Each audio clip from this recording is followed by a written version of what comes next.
ഞാൻ ഒരിടത്തൊക്കെ വയലിന് പോയിട്ട് കാറിന് കഴിഞ്ഞ പാടെന്നോട് ചൊല്ലി, ഉസ്താദ് റാഹത്തല്ലേ, ഞാൻ വാട്സപ്പിൽ മെസ്സേജിൽ കിട്ടീനല്ലോ നോട്ടീസെല്ലാം. അൽഹംദുലില്ലാ. പിന്നെ ഉസ്താദ് ഒരു വിഷയമുണ്ട്, നിങ്ങൾ മൈക്കിൽ ചെല്ലിയല്ല. എന്തില്ല ഭയ, വയലിൽ ചെല്ലുമ്പോൾ കള്ള് കുടിക്കുന്ന വിഷയം എന്ത് ചെല്ലാണ്ട.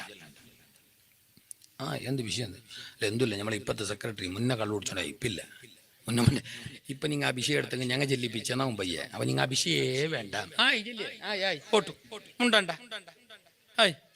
അങ്ങനെ ആടത് പുരക്കത്തി ബെയ്ക്കുന്ന പുരക്കത്തി കാണാഹെ ബെയ്ക്കാൻ വേണ്ടിയിട്ട് ഒരാടെ കൈയാകുമ്പോൾ ആടൊക്കെ ഒരാൾ വന്ന്, മുന്നത്തെ കോശാധികാരി ഇപ്പത്തെ ഏതോ അധികാരി. അയാൾ സറാത്തില് ഇത് എൻ്റെ മരുമോൻ്റെ ഓരോ ഒക്കെ ആട്ടി ഇൻഷാല്ലാ മാഷാ അല്ലാ. പിന്നെ ഒരു വിഷയമുണ്ട്, നീ ബഡ്ഡി കൊടുക്കുന്ന വിഷയം ഒന്ന് ചെല്ലറിൻ്റെ വയലിൽ. എന്ത് വിഷയം? ഞങ്ങളെ ഇപ്പത്തെ പ്രസിഡന്റ് പണ്ട് ബില്ല് ബഡ്ഡിൻ്റെ ആണ്, അത് പോയി ഞമ്മ ചെല്ലിപ്പിച്ചേന്നാവും, നിങ്ങൾ അഭിഷേകം എടുക്കണ്ട. ഞാൻ മുണ്ടാണ്ട്. അങ്ങനെ ഏതായാലും ബെയ്ച്ച് ഉസ്താദ് ചെല്ലിയ തങ്ങ ചെല്ലിയ പോലെ 68 ഐറ്റംസും ഉണ്ടായി അവിടെ, ബന്ധതും ഭേദത്തും എല്ലാം തിന്നിട്ട് പിടിച്ചിട്ട് രണ്ടാമത് കൈയാകുമ്പോൾ പിന്നെ ഒരാൾ വന്നിട്ടില്ല, ഉസ്താദ് നിങ്ങൾ ഈ വ്യഭിചാരത്തിൻ്റെ പെണ്ണ് പിടിക്കുന്ന വിഷയം ഒന്നും മുണ്ടാണ്ട. ഞങ്ങളെ 3 മെമ്പർമാർക്ക് ബോംബെയിൽ പണി തന്നെ, അത് ഇപ്പോഴും പണിയാ തന്നെയാണ്. നിങ്ങൾ മുണ്ടാണ്ട.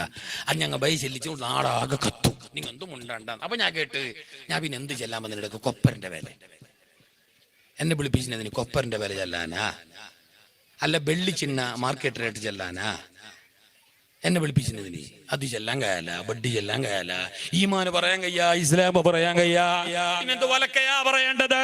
ഇതാരെയാ സുഖിപ്പിക്കുന്നത്? ആരെ മുഖം നോക്കിയിട്ടാ ദീന പറയേണ്ടത്?